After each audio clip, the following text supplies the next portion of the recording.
당 대표의 어제 사법부 판결이 있었기 때문에 이제 판사들이 배팅을 한 거지 않습니까? 판사들이. 그래서 이제 판결 내리기 전에 여론조사는 일반 시민들이 3만 7천 명 정도가 참여해 가지고 89% 정도가 형량이 강화가 될 것이고 1심이 유지가 될 것이가 7%, 그럼 96%거든요. 무죄 또는 감형이 될 것이다 3% 정도니까 일반인들의 예상이나 일반인들의 정서하고 완전히 동떨어진 그런 이제 판결이 나온 거죠. 그래서 저는 판사들이 자신의 안위를 위해 가지고 배팅을 한 거죠. 자기 경력을. 이제 오늘 조선일보에 검찰이 선거인들 생각과 괴리가 있는 판결이다. 상고할 것이다. 또 여당에서는 거짓말 면허증을 내준 판결이다. 뭐 이런 내용들이 나오는데 어떻든 간에 오늘 여기 보시면은 조선일보에 가장 많이 읽은 기사가 이게 굉장히 의미심장하죠. 이재명 선거법 2심에서 무죄 내린 서울고법 형사 6부는 누구인가. 그러니까 사람들은 이제 특히 정치적으로 민감한 사안인 경우에는 반드시 판사 출생지를 보는 겁니다. 그래서 사람들이 가장 많이 읽은 겁니다. 사람들이 가장 많이 읽었고 여기 보니까 뭐 두 사람이 이제 호남 출신이네요. 주심 좌우로 이 사건의 주심을 맡은 이예슬 부장판사는 전남 순천 출신으로 고대법대를 나왔고 그다음에 정재호 부장판사는 광주 사례시효고를 나왔고 그러니까 한 사람은 포항 출신이고 옳은 일은 아닌데 이제 대부분 사람들은 판사가 어느 출신인지를 먼저 보는 겁니다. 경상도 출신이 전라도 출신인지 충청도 출신인지 그러니까 모든 사람들이 이제 판사 출신지를 보고 고개를 갸우뚱하는 그런 시대가 돼버린 겁니다. 그게 뭐 현실이 된 거죠.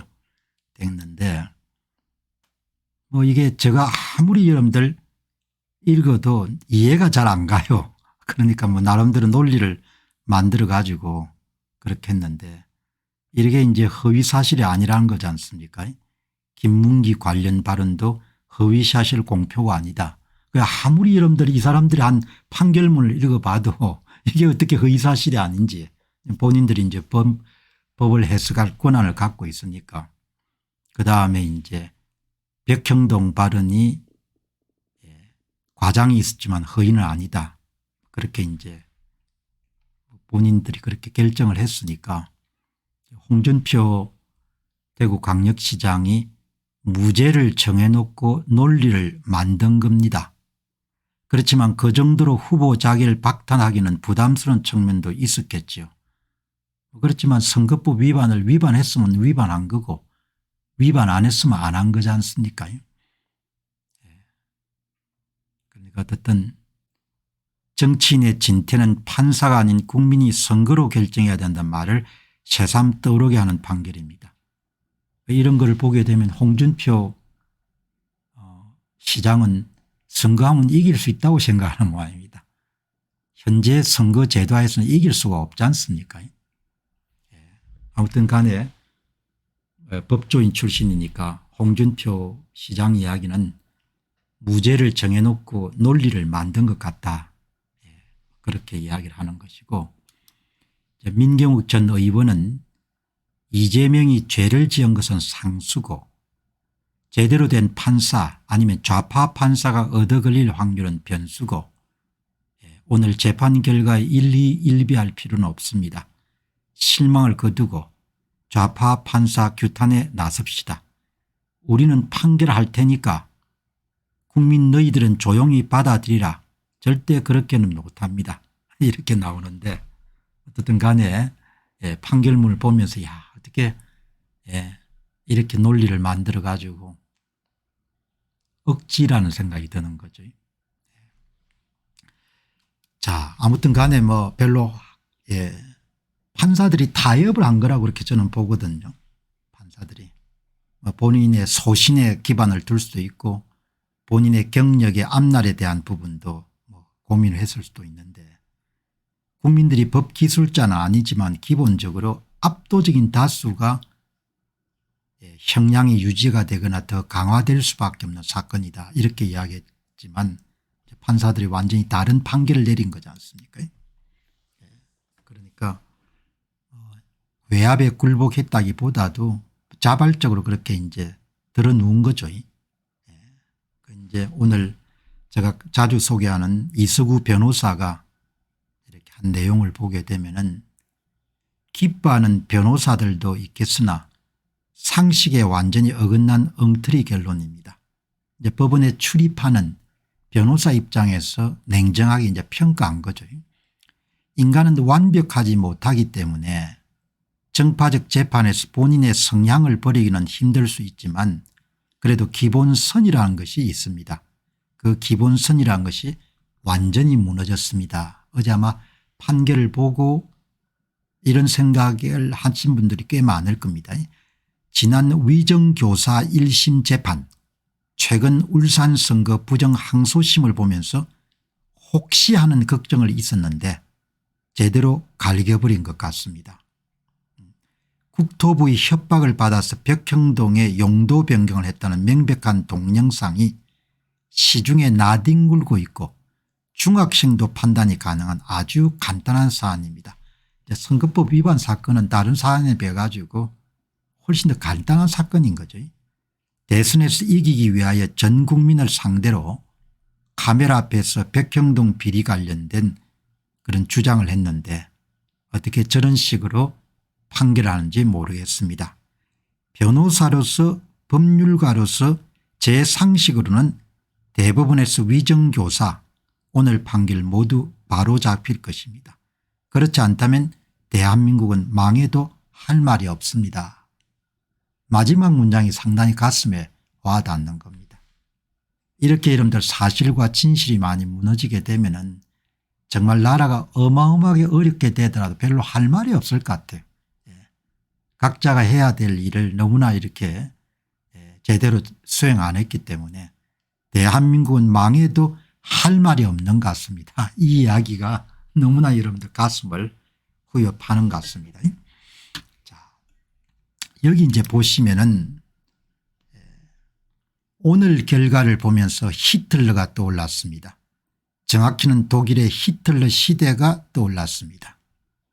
부정선거인지 여부는 저는 확신하지만 의혹이기 때문에 밝혀봐야겠지만 192석 압도적 의석수로 국정마비와 범죄 방탄을 위하여 탄핵을 30번이나 발의한 국헌문란 본인의 조기 대선에 올인했고 가능성은 0이지만 조기 대선이 있다고 가정합시다.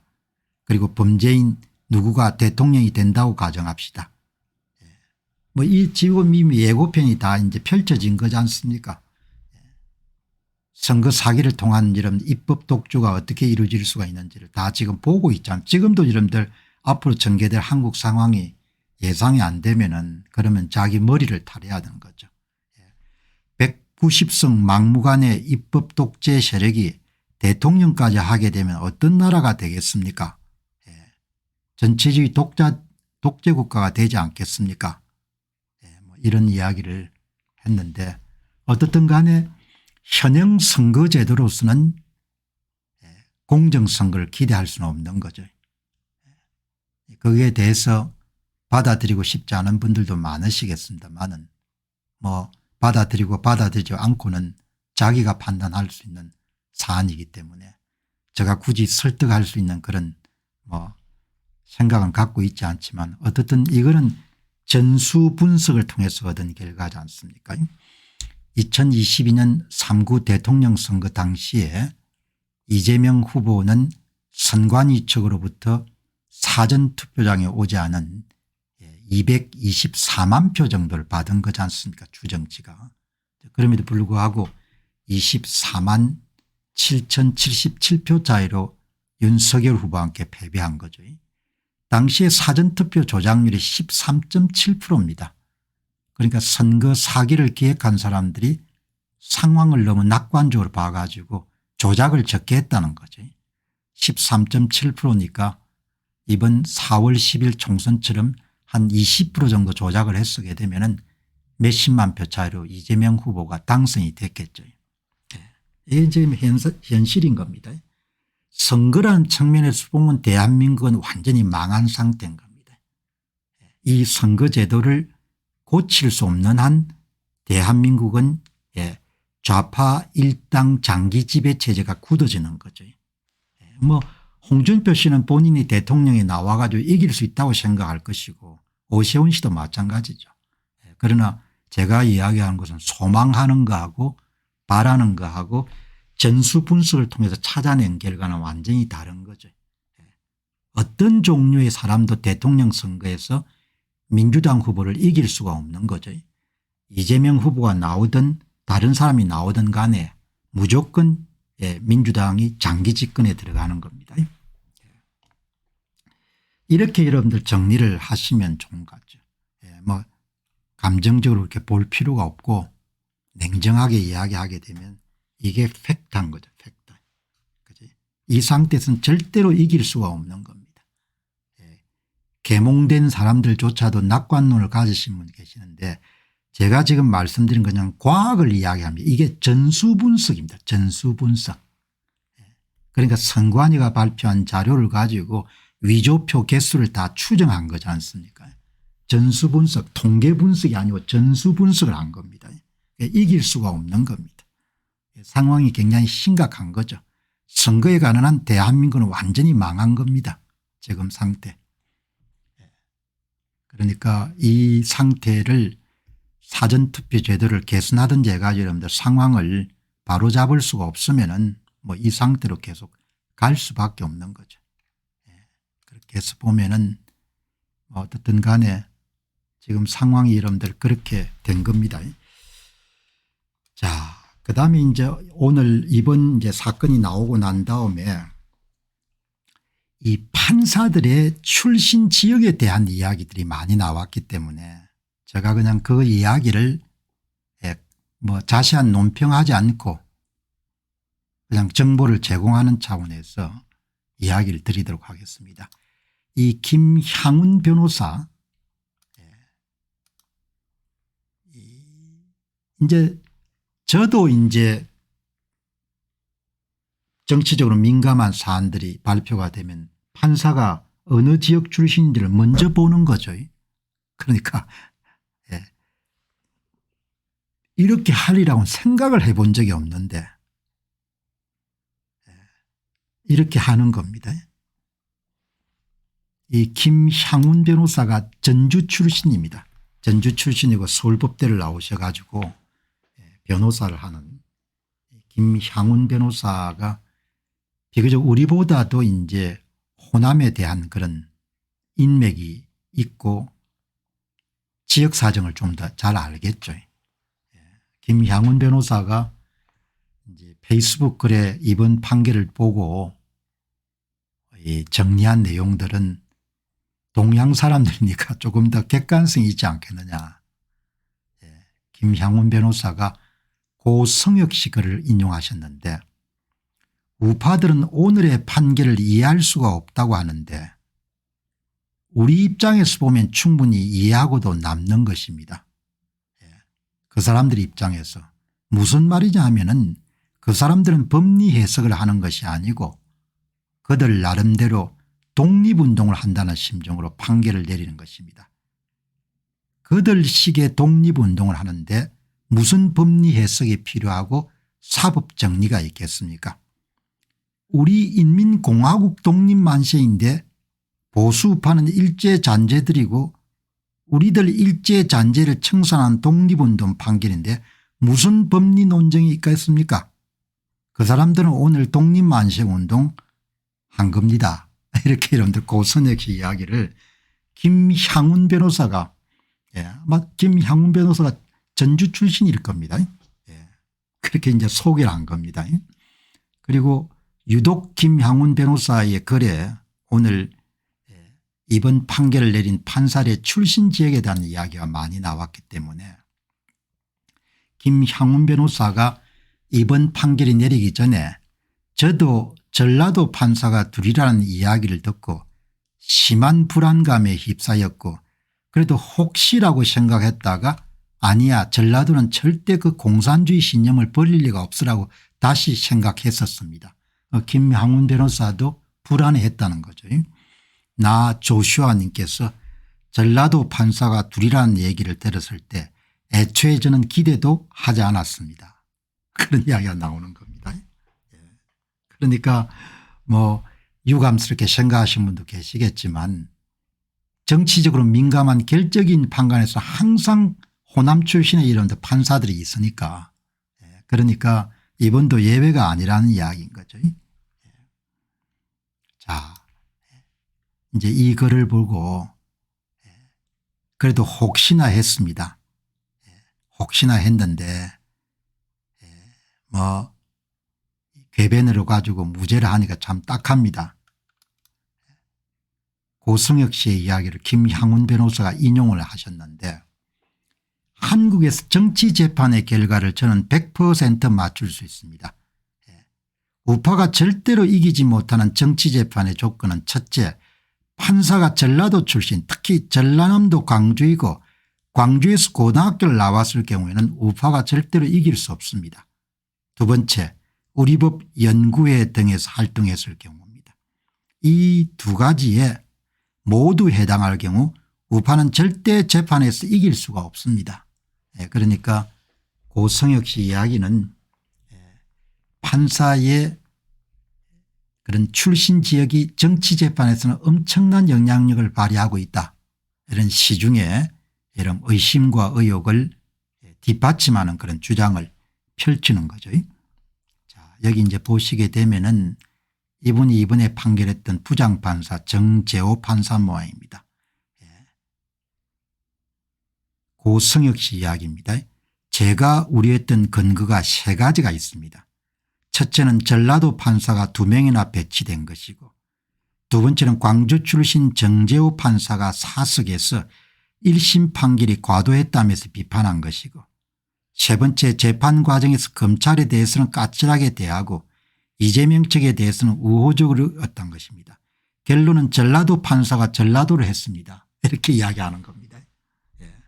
물론 뭐 이런 부분의 진위 여부는 사람의 경험이나 세계관에서 다르겠지만 어떻게 정치적으로 민감한 사건들은 항상 전라도 판사가 있고 전라도 판사는 항상 세상 사람들하고 생각이 완전히 다른 판단이 내리는가 이제 그 부분에 대해서 여러분들 오늘 김향훈 변호사가 올린 글을 중심으로 한번 살펴보고 있는 겁니다. 이 이야기를 하는 거죠. 여기 이제 김향훈 변호사가 또 이동호란 변호사의 글을 인용했네요. 서정욱 변호사가 본인 유튜브 방송에서 오늘 이재명 항소심 판결을 조심스럽게 무죄 가능성을 경고했습니다. 그 이유로 좌측과 우측의 배석 판사가 호남 출신이고 좌파 성향 연구회 출신인 점들을 들었습니다. 공교롭게도 위정교사 무죄 판결했던 판사도 호남 출신이고 좌파 성향으로 널리 알려졌습니다. 여하튼 서정욱 변호사 예상이 적중해버리고 말았습니다. 1심이 허위사실 공표로 본 부분을 항소심은 전부 의견의 표명으로 본 건데 이런 식이면 명예훼손도 그렇지만 허위사실 공표죄 같은 건 그야말로 판사 성향에 따라서 로비에 따라서 유죄 무죄가 손바닥 뒤집어듯이 바뀔 수 있는 구속요건이 되어버렸습니다. 앞으로 정치적 의미가 큰 판결의 예측에 있어 가장 중요한 요소는 사실과 법리 법관의 양심이 아니라 담당 판사의 출신지와 이념 성향인 점을 부인할 수 없게 되었습니다. 여하튼 산불로 국토가 아수라장인데 법조도 판사의 이념과 정치 성향 표출로 아수라장이 되어버린 것 같습니다. 여기가 바로 로도스가 아니고 아수라입니다. 추신 법률 지식을 팔아서 생계를 영위하는 입장에서 보면은 매달 판사의 판결에 운명을 맡겨야 되는 입장에서 상당히 막막함이 느껴지는 하루입니다. 이렇게 되는데 이게 아마 한국 사람들 중에서 상당히 많은 사람들의 피해 대상이 이제 되겠죠. 호남 출신들은 수임을 많이 할 거고 호남 판사를 쓰게 되면 유리한 판결을 받을 수 있다 이런 것이 이제 퍼질 거 아닙니까. 그래서 제가 늘 이야기하지 않습니까. 부정선거라는 결국은 우리끼리 뭉쳐가지고 해먹는 거다 이야기죠. 그런데 해먹게 되면은 나라는 골로 가겠죠. 골로 갈 때가 되면 나라를 팔아먹으면 되는 겁니다. 그렇게 돌아가는 겁니다. 나라가. 그래서 한 사회에 헌법에서 금지한 계급이 생기는 겁니다. 명시적 계급은 아니지만 묵시적 은밀한 계급이 생기는 거죠. 여기 이동호 변호사님 말씀해 보시기 바랍니다. 매달 판사의 판결의 운명을 맡겨야 하는 입장에서 상당히 막막함이 느껴지는 하루입니다. 여기서 그치지 않고 선거, 취업, 승진 이런 부분에 전부 다 영향을 미칠 겁니다. 이제 처음에는 공적인 분야에 시작이 되겠지만 사적인 부분까지 전부 다 확대가 되겠죠. 사장을 여러분들이 임명하는 것도 영향력을 행사할 것이고 그렇게 이제 돌아가는 겁니다.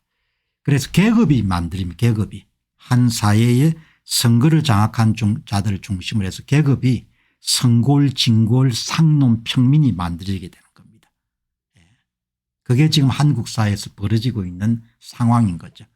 그러나 많은 사람들은 당장 자기의 이런 발등에 떨어진 불이 아니기 때문에 뭐 그 사람이 재수가 없는 모양이다 뭐 이렇게 생각할 가능성이 높은 겁니다. 그게 대한민국의 비극이고 희극인 겁니다. 멀쩡한 사람도 그냥 지역에 이런 편입이 되고 나면은 그다음에 뭐 닥치고 뭐죠 그렇게 돌아가는 겁니다. 오늘 이 내용을 찬찬히 이렇게 여기 보시게 되면은 어떻게 주요한 재판의 길목은 모두 전라도 출신들이 지키고 있습니까? 인구 비례로 보더라도 과대대표된 것 같습니다. 1심은 유죄고 2심은 무죄. 한 사건에 답이 두 개 그것도 정반대의 답일 수 있겠습니까? 이렇게 여러분들 되고 여기 보니까 여기 배송이 tv에서 징글징글 호남 좌파 판사들 이렇게 김향훈 변호사가 이야기를 하셨는데 어떻든 간에 나라가 굉장히 이제 어려워지는 닫힌 사회로 가는 거죠. 특정 지역 출신들이 곳곳에 포진해가 여러분들 권력을 장악해 나가는 이익을 장악해 나가는 이런 나라가 지금 되는 거죠. 살기 힘든 사람은 떠날 수밖에 없겠죠. 이제 이렇게 되면 나라가 잘 될 수가 없는 겁니다. 이 김기현 전 당대표가 거짓말을 했는데 허위사실을 공표는 아니라고 판시했던 50억 클럽 권순일의 생뚱맞은 종전 대법원 판결의 대자보입니다. 이제는 대놓고 거짓말을 해도 권력만 가지고 모두 무죄가 되는 세상이 될 것 같습니다. 국민의 상식적 법지식과 법감정에 어긋나는 이런 어처구니 없는 판결에 과연 우리 국민들께서 얼마나 수긍하실지 의문입니다. 국민들이 수긍하든 수긍하지 않든 관계가 없는 거지 않습니까? 국민들이 선거권을 갖고 있는 것도 아니고 선거를 다 장악했으니까 권력은 만들면 되는 것이고 뭐가 걱정이 되겠습니까? 국민들의 아우성을 치도 관계없는 거죠. 대한민국 진짜 큰일입니다. 먹고 사는데 바쁜 사람들이야 뭐 이것저것 생각할 수 없이 그냥 일상이 바쁘니까 그렇지만 조금 여러분들 생각을 할 수 있는 기회가 있고 여유가 있는 사람들은 야, 나라가 이렇게 가면은 참 이게 다 여러분 시작이 선거 사기 때문에 생긴 거지 않습니까? 그 사람들 선거를 다 장악한 겁니다. 선관위 여러분들 중간 간부 의사들 전수조사해 보면 아마 호남 출신들이 굉장히 많을 겁니다. 압도적 다수일 겁니다. 선거 집행까지 다 장악을 한 거죠.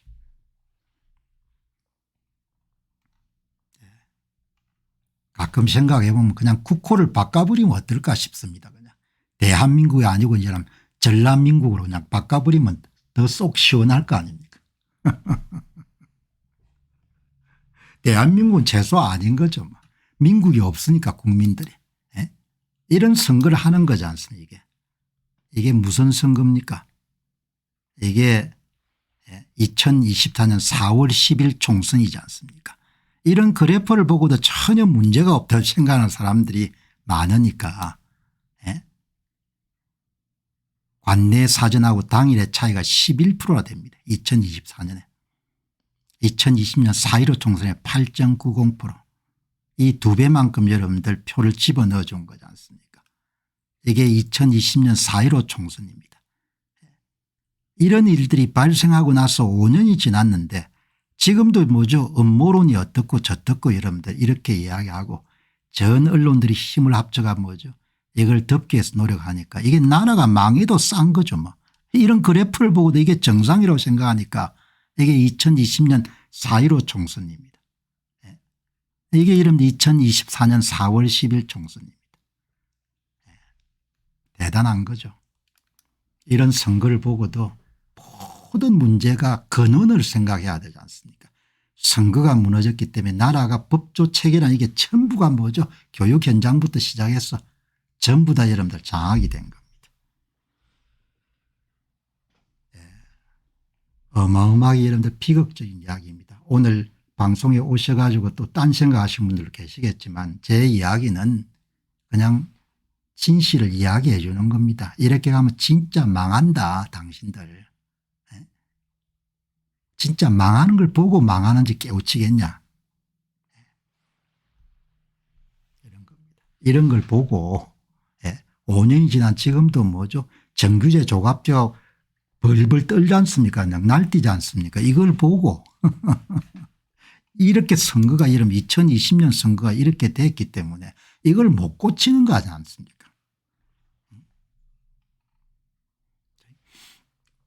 자, 여러분 가끔 가다 보면 우리 한국 사람들이 대단하지 않습니까? 뭐 이런 이야기를 하는 사람들이 있죠. 그러나 체제가 바뀌면 꼼짝 할 수가 없는 겁니다. 체제가 바뀌면 제도가 바뀌게 되면 주 52시간 제도를 존속하는 한 한국의 테크 기업들은 승리할 수가 없을 겁니다. 삼성전자는 계속 내리막길을 걷겠죠. 그게 제도가 그렇게 중요한 겁니다. 다른 나라 사람들이 60시간 100시간씩 일을 하는데 주 52시간을 묶어 놓으면 그게 망하자고 여러분들 결심하지 않고서 어떻게 그런 일을 할 수 있습니까? 그게 여러분들 정치가 갖고 있는 힘인 겁니다. 정치는 제도를 바꾸고 제도 변경을 통해서 체제를 바꿀 수가 있지 않습니까?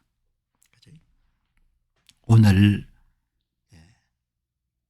이 방송 준비하다 보니까 중앙일보의 경제부장이 유럽 이야기를 소개했는데요.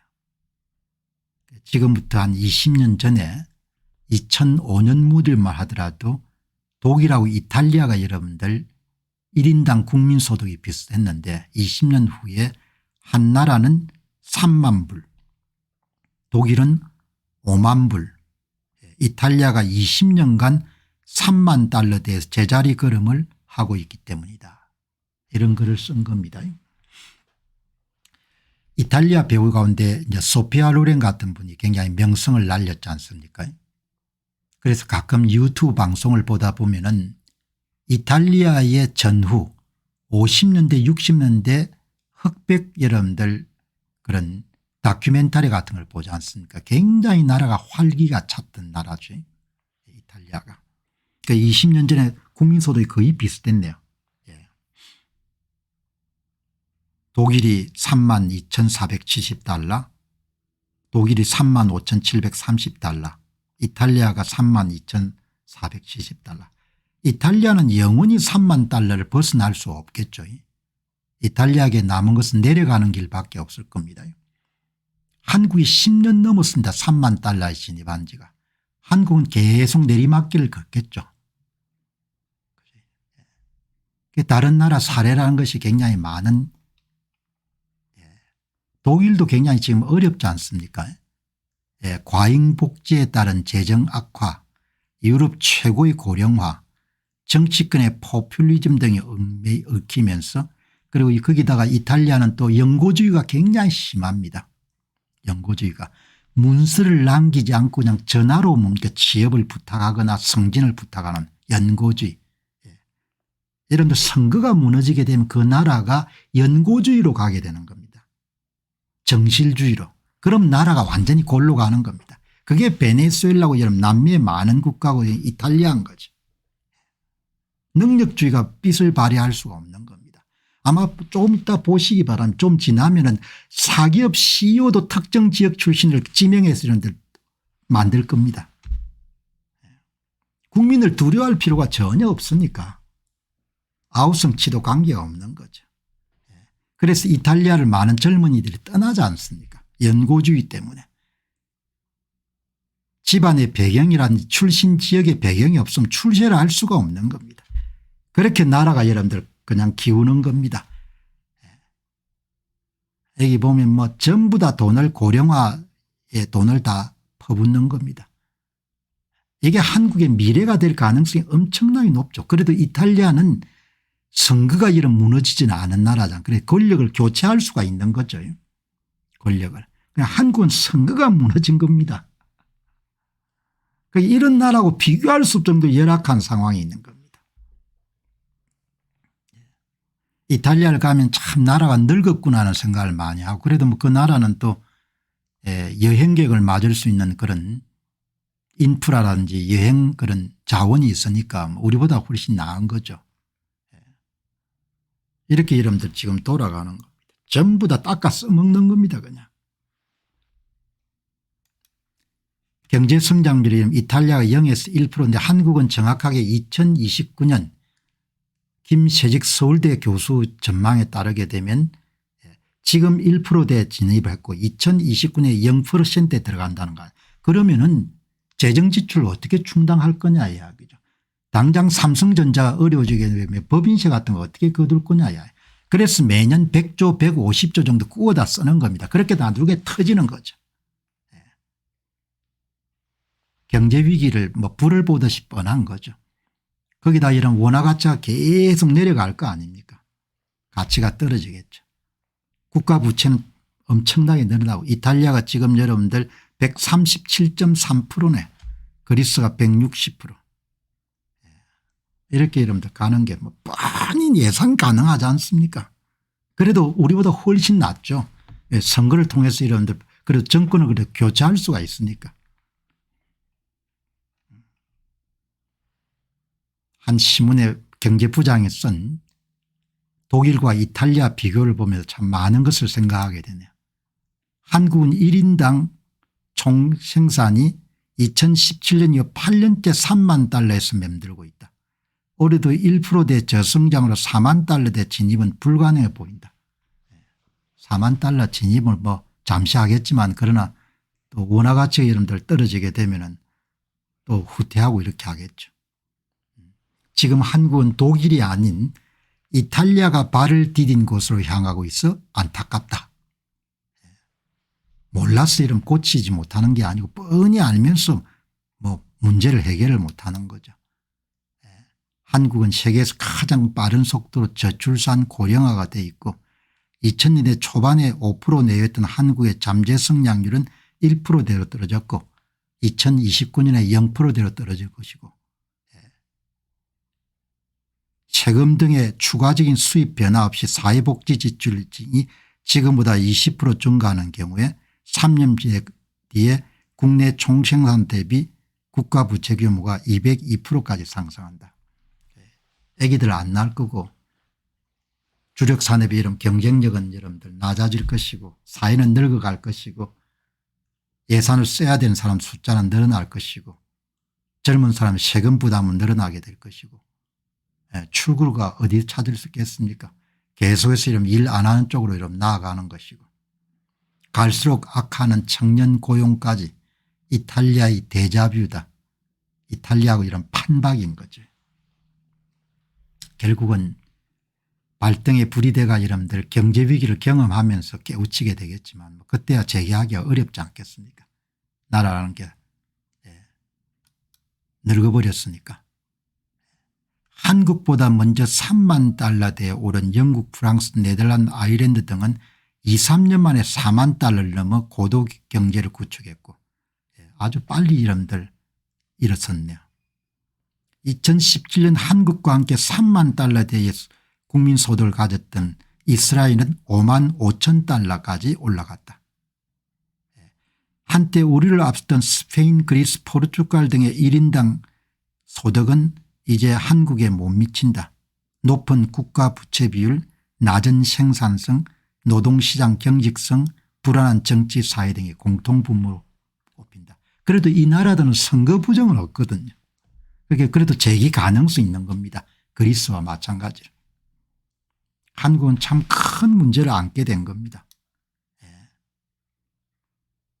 사업가들 만나면 뭐 새 투자하거나 이렇게 하는데 굉장히 소극적이죠. 이제는. 이렇게 쭉 내려가지 않습니까 이게.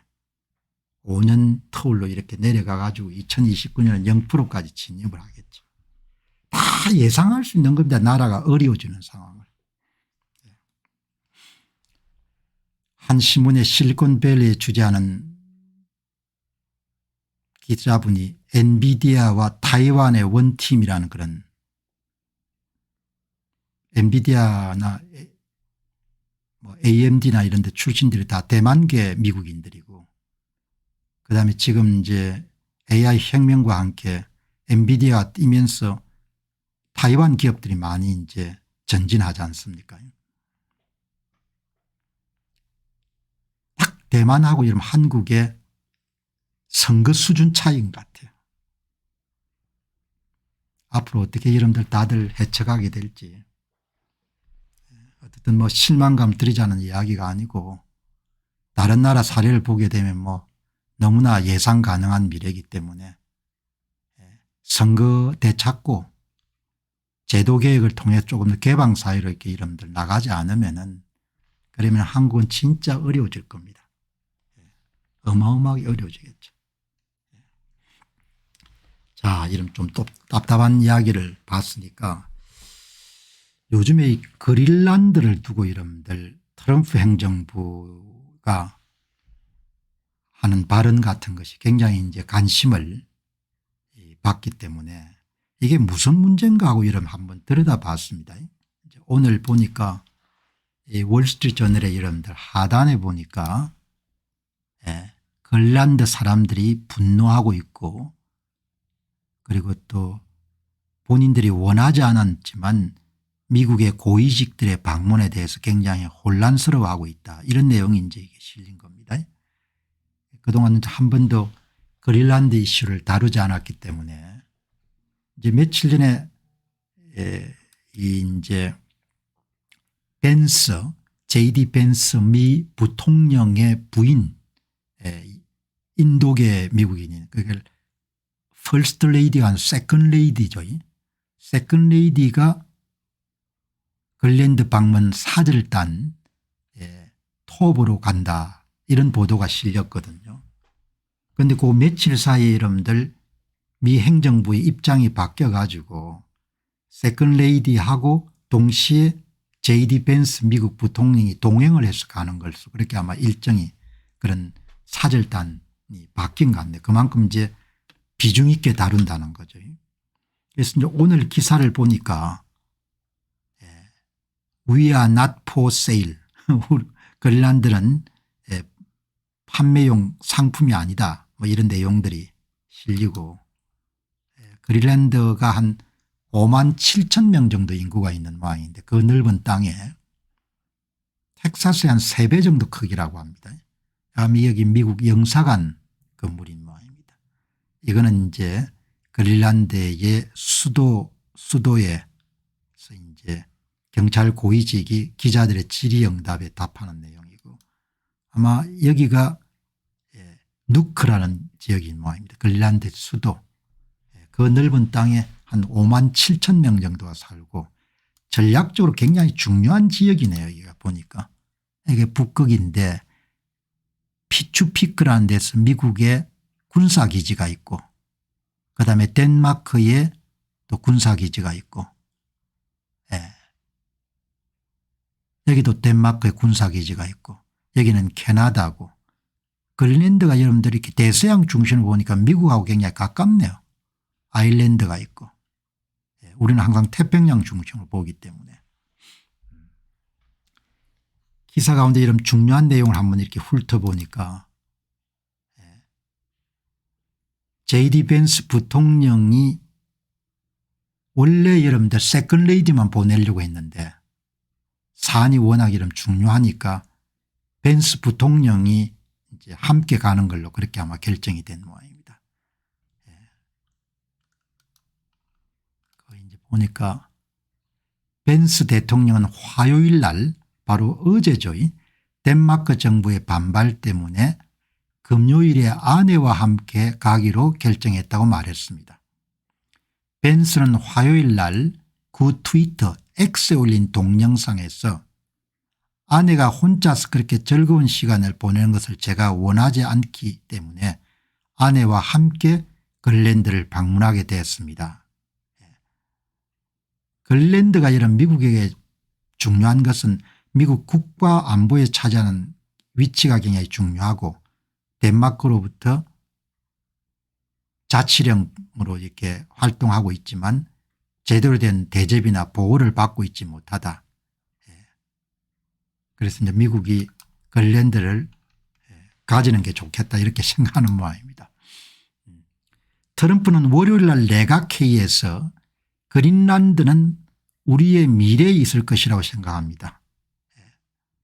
전략적 위치가 대단히 중요하고 광물 매장지로서 이런 소중한 자산이기 때문에 미국은 그곳에 오랜 기간 동안 존재감을 계속해서 가져왔습니다.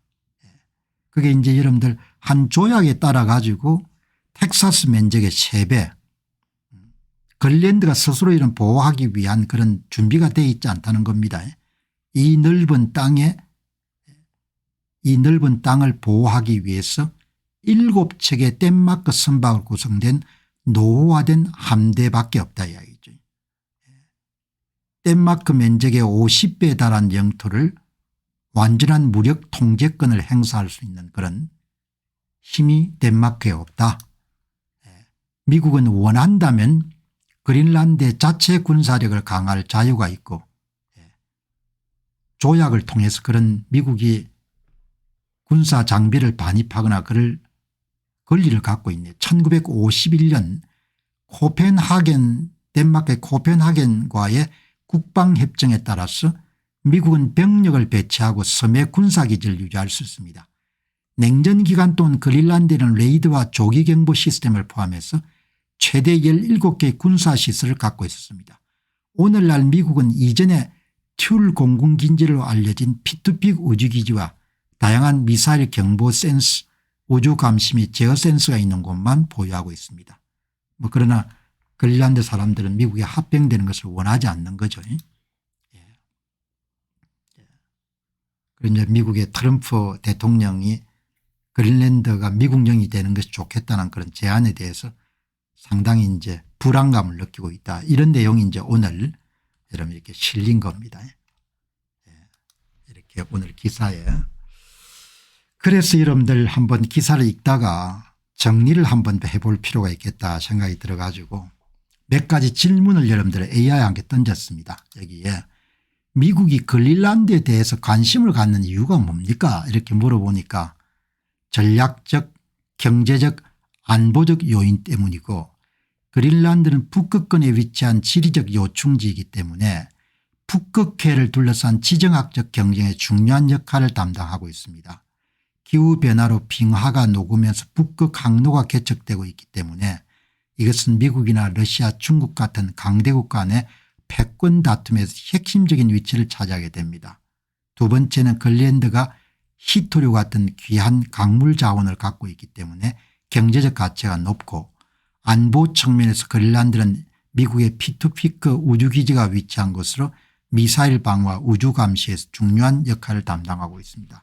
미국이 전략적 경제적 안보적 그런 요인으로 인한 대단히 중요한 지역이다. 그래서 미국이 그린란드에 대해서 관심을 갖고 있다. 이렇게 여러분들 정리할 수 있고 다음에 또 한 가지 질문을 던져봤습니다. 그럼 국제법상으로 그린란드가 미국에 편입될 가능성이 있느냐 이렇게 물었습니다. 현재는 덴마크 왕국 내 자치령이기 때문에 현재는 주민들이 원하지 않으면은 무력을 통해서 여러분들 그린란드를 제압하거나 이런 것은 쉽지가 않다는 거죠. 현재 그린란드 주민 대다수는 미국 편입에 반대하는 여론을 보이고 있고 경제적으로 덴마크의 의존도가 높아 독립이나 미국 편입이 단기간에 실현되기는 어렵습니다.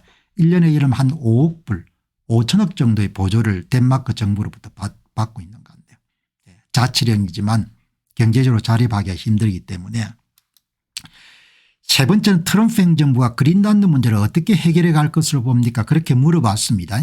협상도 하지만 압박도 하는 두 가지 정책을 동시에 사용할 것이고 필요한 경우에는 군사력 사용도 배제하지 않을 것이다. 물론 JD 벤스 미국 부통령은 군사력 사용 가능성을 일축했지만 그러나 경제적으로 압박을 가할 수 있는 여러 가지 수단을 미국이 갖고 있는 모양입니다. 트럼프 행정부는 덴마크에 높은 관세를 부과하거나 그린란드에서 직접 경제적 지원을 제한하며 영향력을 확대할 가능성이 있고 예를 들어 공화당 의원들이 현재 추진 중인 그린란드 매입법은 협상에 착수할 권한을 부여한 내용으로 법적 외교적 준비를 병행할 수 있음을 시사합니다. 동시에 그린란드 주민의 반발과 덴마크의 강경한 입장을 고려하게 되면 강제적 접근보다도 장기적인 협력 강화를 통해 실질적 통제를 늘리는 방식을 택할 수 있습니다.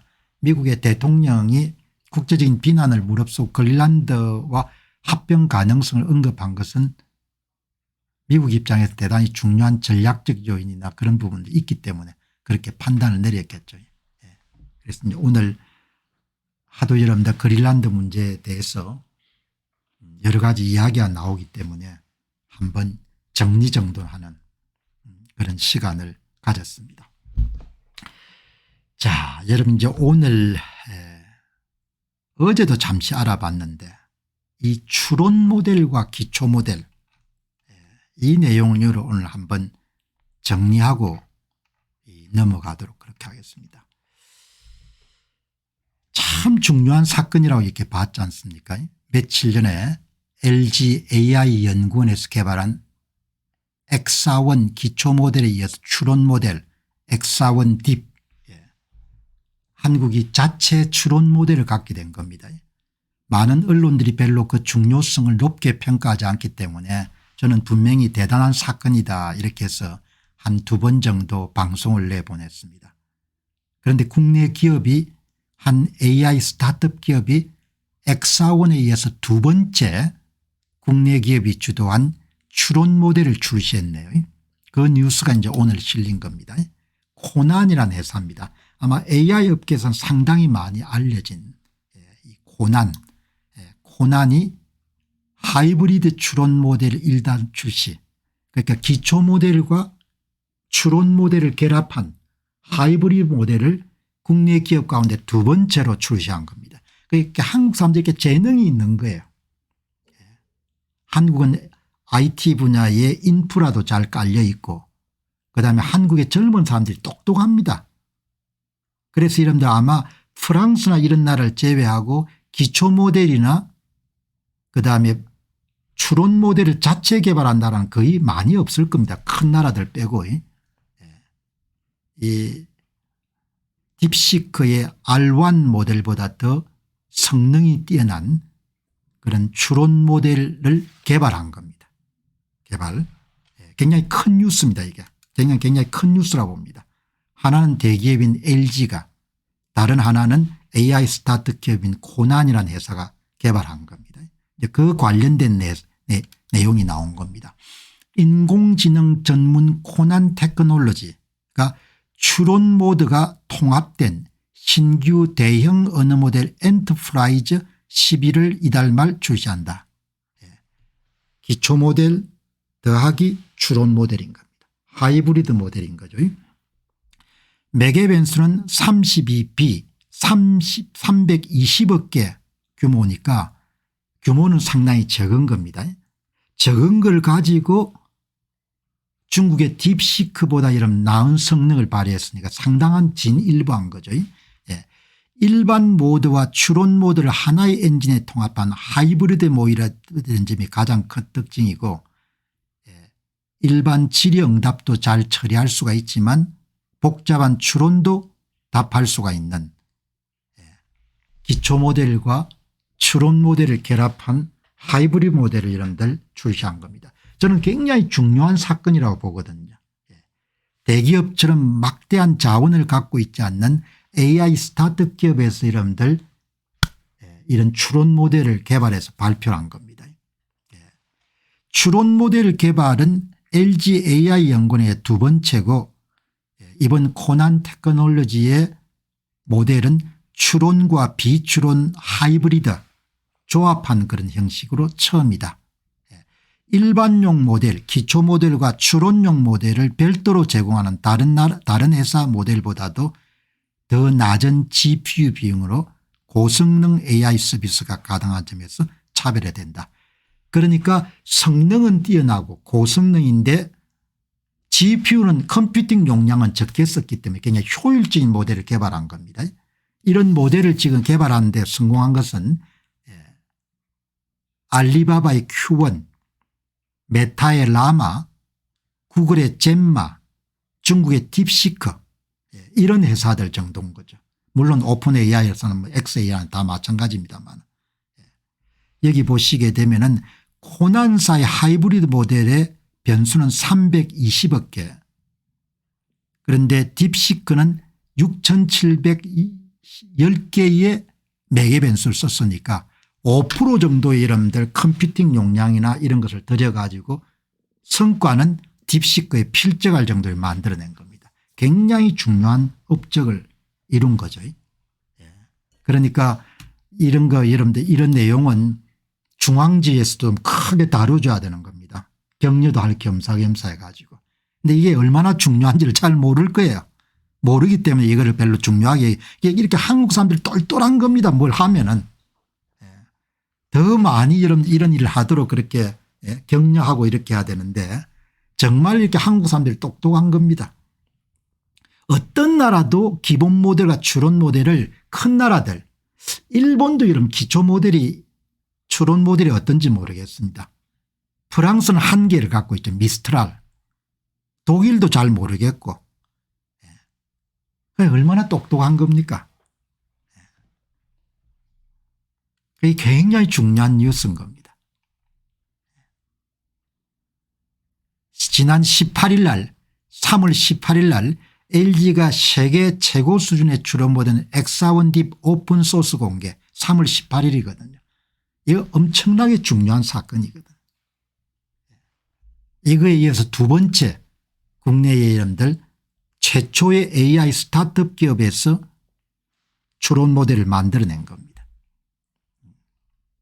그다음에 이제 엊그제 또 이 AI 업계에서 여러분들 가장 잘 알려진 AI 스타트업인 업스테이지가 적은 컴퓨팅 용량을 쓰는 추론 모델을 하반기에 출시하겠다 이렇게 발표한 겁니다. 업스테이지. 그럼 이제 추론 모델이 3개가 나오는 거죠. 추론 모델을 개발하려면 자체 기초 모델이 또 있어야 되는 거죠. 기초 모델이. 자체적으로 개발했든지 아니면 오픈 소스를 사용했든지 간에 기초 모델이 있어야 그다음에 이제 추론 모델이 나올 수 있으니까 벌써 여기만 하더라도 3가지가 나오는 겁니다. 여기 보시게 되면은 엑사원 딥 기초 모델은 320억 개를 썼거든요. 딥시크 RN의 약 5% 정도를 가지고 퍼포먼스는 딥시크를 능가할 정도로 했으니까 큰일을 한 거죠. 딥시크는 6100억 개의 매개 변수를 썼으니까 컴퓨팅 용량이 이만큼 많이 들어가야 되는 겁니다. 여기에 5% 정도를 쓴 겁니다. 5%를 써가지고 딥시크 R1 이름들 자랑하는 성능만큼 엑사원 딥 32B가 이런 성과를 내는 겁니다. 딥시크 대비 엑사원 딥은 딥시크 R1이 엔비디아의 호프 100 GPU 16개를 쓰는데 한 개만 가지고 여러분들 성능을 발휘하게 된 겁니다. 굉장한 일인 거죠. 자, 여러분들 이게 보시게 되면은 오늘 공부하는 셈치고 여러분들 한번 보시죠. 기초 모델, 파운데이션 모델. 파운데이션 모델은 범용 인공지능 모델, 특정 작업에 국한되지 않고 다목적으로 사용할 수 있는 파운데이션 모델. 주로 학습 방법은 학습 데이터를 입력해 가지고 AI를 훈련하는 거죠. 방대한 데이터로 훈련되어 있고 추가 미세 조정을 통해 특정 작업에 최적화할 수 있는, 그러니까 오픈 AI사의 챗GPT 모델 3.0, 3.5, 4.0 이런 것들이 다 뭡니까? 기초 모델이지 않습니까? 메타의 라마, 그다음에 LG AI원의 엑사원 이런 것들이 기초 모델이죠. 자, 그다음에 여러분들 이거를 기반으로 해가지고 나오는 것이 추론 모델. 추론 모델은 논리적 사고, 문제 해결, 수학 계산 등 그다음에 코딩, 특정 작업에서 인간 수준의 추론 능력을 발휘하도록 설계된 모델. 기초 모델을 기반으로 하지만 추론 능력을 강화한 것이고, 단순히 패턴 인식에 그치지 않고 체인 오브 폿, 단계별 사고를 통해 가지고 결과를 도출하는 기초 모델 위에 강화 학습, reinforcing learning, RL이라는 표현을 많이 쓰지 않습니까? 이런 추론 모델. 이게 보시게 되면 기초 모델, 추론 모델. 이제 많은 그런 AI 분야의 빅테크들이 기초 모델을 넘어서 이제 추론 모델에 대부분 이제 집중을 하고 있죠. 오픈 AI사도 챗GPT 4.5를 끝으로 해서 이제 모두 다 추론 모델에 에너지를 집중시킨다고 했지 않습니까? 자, 기초 모델은 무엇을 아는가에 중점을 두고 추론 모델은 어떻게 풀 것인가, 그런 부분에 초점을 두는데, 이제 여러분들 이 이야기를 하다 보니까 폴리님이란 분이 며칠 전에 올린 그런 포스팅에 엔스로픽사가 기초 모델을 더 유능하게 만들기 위해 가지고 모델 컨텍스트 프로토콜을 사용하는 그런 내용, 대규모 언어 모델이 외부 데이터 소스 및 도구와 상호작용하는 방식을 표준화하는 새로운 프로토콜. 그러니까 계속해서 여러분들 AI 모델을 더욱더 유능하게 만들기 위한 신기술들이 계속 개발이 되는 겁니다. 어마어마한 시대를 맞이하게 된 거죠. 자, 여러분들 그렇게 이름 정리하시면 좋을 것 같습니다. 아무튼 한 가지 더 강조하고 싶은 것은 이 뉴스는 굉장히 또 중요한 뉴스인데 뉴스 가치를 그렇게 많이 모르기 때문에 그렇게 비중 있게 안 다룰 것 같은데, 한국의 AI 스타트업 기업이 국내 최초로 추론 모델을 자체 개발에 성공했다. LG AI 연구원의 그런 엑사원 딥에 필적할 정도로 굉장히 중요한 그런 사건이다, 이렇게 보시면 좋겠습니다. 자, 보시면은 이제 오늘 여러분들 이 공병호 TV 아침에 귀한 시간이기 때문에 시사 문제도 다루고 선거 문제도 다루지만 시대 변화를 이렇게 읽어내는 그런 부분도 틈틈이 다루는 것이 좋겠다.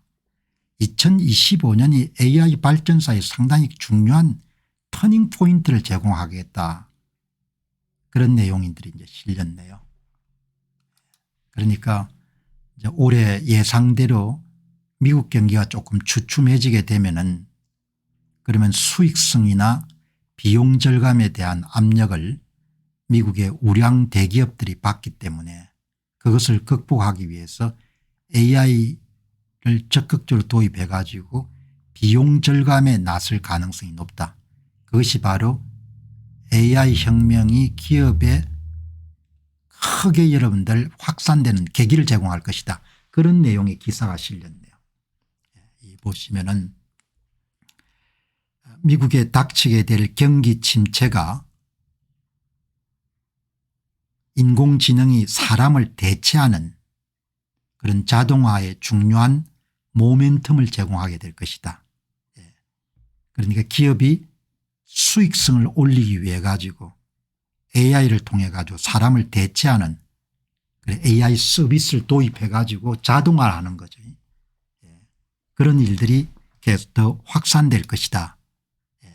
경기 침체기에 기업은 비용을 절감하고 효율성을 개선하는 압박에 직면하게 됐는데 이런 것이 크게 여러분들 불을 지필 그런 원년 첫 해가 바로 2025년이 될 가능성이 높다. AI 에이전트가 인간처럼 업무에 투입되는 시기를 올해 말쯤으로 본다. 대단히 2025년에 AI 서비스의 상용화에 큰 여러분들 가속도가 붙는 해가 될 것이다. 그런 내용의 여러분 기사를 보냈네. 물론 시간이 지나면 반드시 자동화를 통해 사람을 대체하겠지만 특히 2025년도에 경기 침체와 맞물려 가지고 그런 움직임이 가속화될 가능성이 높다. 그런 내용을 여러분들 보도를 했네요. 그리고 여기 보시게 되면 마크 베니 오프 세일즈포스 CEO는 지난달 세일즈포스의 실적 발표에서 우리는 인간만 관리하는 마지막 세대의 CEO가 될 것입니다. 앞으로 모든 CEO는 인간과 AI 에이전트를 함께 관리하게 될 것입니다. 그런 변화는 서서히 다가오지만 그러다가 어느 순간 갑자기 폭발적으로 이루어지게 될 것입니다. 2025년도가 AI 에이전트 도입 AI를 통해 가지고 기업의 자동화에 박차를 가하는 첫 해가 될 것이다. 그런 예상들이 지금 계속해서 많이 나오네요. 공 박사님이 그새 많이 늙으셨네요. 다른 사람에게 그런 이야기를 쓰면 안 되죠. 어떤 사람을 보고 당신 많이 늙었습니다. 이렇게 이야기는 직접 안 하는 게 좋지 않습니까? 그죠? 말이라고 해서 다 말이라고 쓰는 것은 아니니까. 그러니까 짧은 말이지만 제가 조언이 아닌 조언을 하자면은 익명성이 보장이 되지만 그런 이야기를 안 쓰는 게 좋죠. 그죠? 그런 이야기는 가능하면 그렇게 이야기를 안 쓰는 게 좋죠. 가능하면 무슨 일이든 남을 이렇게 격려하는 것이 좋지 않습니까? 오래간만에 만난 동창생 보고 니 많이 늙었다 이렇게 이야기 안 하지 않습니까 되게. 자 여러분 보시죠. 자 이렇게 이제 지금 나왔는데 교양이라는 게 있잖아요. 교양이라는 게 있는데 우리가 이제 어떤 말을 하거나 이렇게 할 때도 한 번 더 생각해 볼 필요 있죠. 그러니까 아니 그냥 뭐 웃자고 하는 이야기입니다. 웃자고 하는 건데 이제 살아가면서 이제 어떤 상황에서 말을 해야 될 때 이제 상대방 입장을 좀 배려하는 것은 선택이 아니지 않습니까? 당연히 세월이 흐르면 사람이 늙어가게 되죠. 그런데 그 이야기를 제가 오늘 주목해서 보니까 그런 이야기는 딴 데는 안 쓰는 게 좋을 것 같아요. 그냥 삼켜야 될 말이 있지 않습니까? 삼켜야 될 말이. 다른 사람을 봤을 때 느낌이 들더라도 여기서만 멈춰야 될 게 있잖아. 그죠? 참조하시기 바랍니다. 자 여기 보시게 되면은 이제 조금 전에 AI 에이전트가 도입되는 첫 해가 될 것이다 이렇게 했는데 여러분 이게 방송을 하다 보면 다양한 정보를 접하게 되면 정보가 연결되잖아요. 같은 신문에 이런 뭐가 나오는 거 아니까 이번에 그 바쁜 일정을 쪼개가 한국 시장이 그래도 큰 모양입니다. 나델라 마이크로소프트의 CEO가 한국을 방문해 가지고 이제 행사를 진행하는데 이야기하지 않습니까? 오픈 AI사가 만든 추론 모델 O3 딥 리서치 기능을 받아들여 가지고 그걸 가공해 가지고 기업의 생산성을 강화할 수 있는 마이크로소프트 버전의 에이전트를 2종 개발하고 있다는 거지 않습니까? 그죠? 그러니까 이런 방송의 이름 굉장히 좀 박진감 있고 유익한 거는 이런 방송을 준비하며 다양한 정보를 조합해 가지고 여러분이 말씀드릴 수 있는 것이 어마어마하게 도움이 되는 거죠. 이 나델라 마이크로소프트 CEO가 여러분들 워낙 바빠 가지고 마이크로소프트사가 오픈 AI사가 개발한 O3의 딥 리서치를 기반으로 자체적인 코파일럿 에이전트 AI 에이전트를 개발해서 테스트 중이다. 그것을 곧 상용화해서 고객들에게 제공할 예정이다. 그렇게 발표하지 않습니까? 그게 리서치 에이전트 애널리스트 에이전트. 대충 용어만 듣더라도 여러분들 무슨 일인지 알 수가 있는 거죠. 리서치 에이전트. 웹의 모든 데이터와 개인이나 기업이 보유한 데이터를 통해 추론 모델을 기반해 보고서 생성을 돕는 애널리스트 에이전트는 수천 개의 엑셀 시트 등 복잡한 데이터를 처리할 수 있는 AI 에이전트. 이 두 가지의 AI 에이전트를 이제 아마존 이렇게 마이크로소프트사가 이제 클라우딩 서비스를 제공하니까 기업 고객들에게 제공을 하는 거죠. 그걸 피를 받겠죠. 자, 이 보시기 바랍니다. 2025년이 대단히 중요한 해가 될 것이다.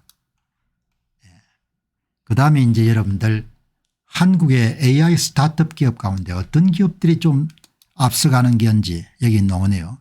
사티아 나델라 마이크로소프트 CEO가 국내 대표 인공지능 스타트업 대표들과 협업을 논의했다. 마이크로소프트사에서 좀 더 초청할 정도가 되면 한국에 이런 기업들이 가장 앞서가고 있구나. 업스테이지. 조금 전에 소개했죠. 그죠? 업스테이지. 하반기에 추론 모델을 내놓겠다. 리나가 아니고 라이너. AI 검색업계죠. 그다음에 퀴튼 테크놀로지스. 이것도 아마 AI 검색일 겁니다. 메스프레소, 갤럭시 코퍼레이션. 다음에 이제 다른 기업들 실력이 있으니까 이 자리에 초청을 받았겠죠. 아마 이분이 김진우 라이나 AI 대표. 한국의 대학생들이나 대학원생들이 가장 많이 쓰는 AI 검색 모델인 모양입니다. 자, 이렇게 여러분들 오늘 입장 정리하고 이제 2부 나가도록 하겠습니다. 선거 문제. 2부 선거 문제 오늘 여러분과 함께